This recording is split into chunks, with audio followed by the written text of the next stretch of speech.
ఊర్లో వర్మ అనే శిలలు చెక్కేవాడున్నాడు. ఆయన ఆ పనిలో ఎంతో ప్రతిభావంతుడు. యమధర్మరాజు గారి అంతఃపురంలో ఇలా చూడండి, భూమికి వెళ్లి ఆ వర్మని ఇక్కడికి తీసుకురండి. ఎందుకనగా తన ఆయుష్ ముగిసినది. మీరు ఆజ్ఞాపించినట్టే మేము చేస్తాం మహారాజా. మాతో పాటు రా వర్మ. నీకు సమయం దగ్గర పడింది. ఇప్పుడు పైకి వెళ్లాల్సిన సమయం ఆసన్నమైంది. యమధర్మరాజా ఉన్న పళ్ళంగా మిమ్మల్ని తీసుకురమ్మన్నారు. లేదు, దయచేసి నన్ను బతకనివ్వండి. నేను ఇంత త్వరగా చనిపోదలుచుకోలేదు. నన్ను దయచేసి బ్రతకనివ్వండి.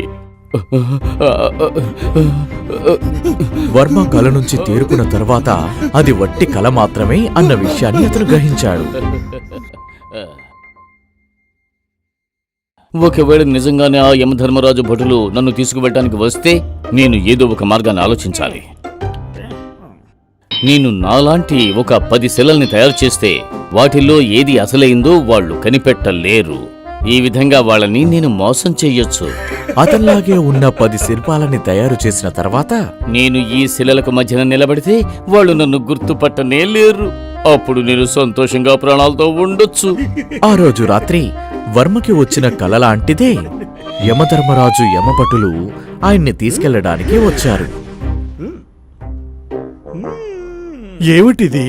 ఇక్కడ ఏకంగా 11 మంది వర్మలున్నారు. అందరూ ఒకే విధంగా ఉన్నారే. ఇందులో ఎవరు నిజమైన వర్మని కనిపెట్టడం? సరే రా, వెంటనే మనం యమధర్మరాజు దగ్గరకు వెళ్ళి చెప్దాం.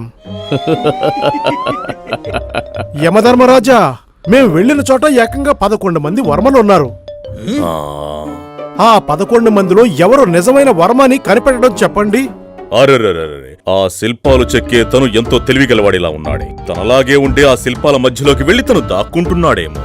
వెళ్లి తనని వెతికి తీసుకురండి, లేదంటే నేను మిమ్మల్ని దండిస్తాను.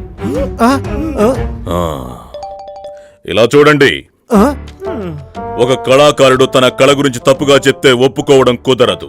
కాబట్టి తన శిల్పాల గురించి తప్పుగా మాట్లాడండి. అప్పుడు తనకు తానే వచ్చి మన వలలో చిక్కుకుంటాడు. ఈ శిల్పంలో ఒక లోపం ఉంది, చూసావా? ఇది చూడటానికే ఒక విధంగా ఉంది. ఆ తర్వాత ఈ శిలను చూసావా? అవకాశమే లేదు. దీంట్లో ఉండే లోటేమిటో చెప్పండి. నేను చెక్కే శిల్పాల్లో ఎటువంటి కొరత ఉండదు. ఆయన పనిలో లోపం చెప్పడం వల్ల వర్మకి చాలా కోపం వచ్చింది. ఆయనకి తెలియకుండానే ఆయన్నే చూపించుకున్నారు. ఇందులో ఉన్న లోపం ఏమిటంటే ఈ శిలలు మాట్లాడవు, కానీ నువ్వు మాట్లాడుతున్నావు. ఇప్పుడు మా దగ్గర నుంచి నువ్వు తప్పించుకోలేవు. ఆ తర్వాత ఆయన్ని వాళ్ళు యమధర్మరాజు దగ్గరికి తీసుకెళ్లిపోయారు.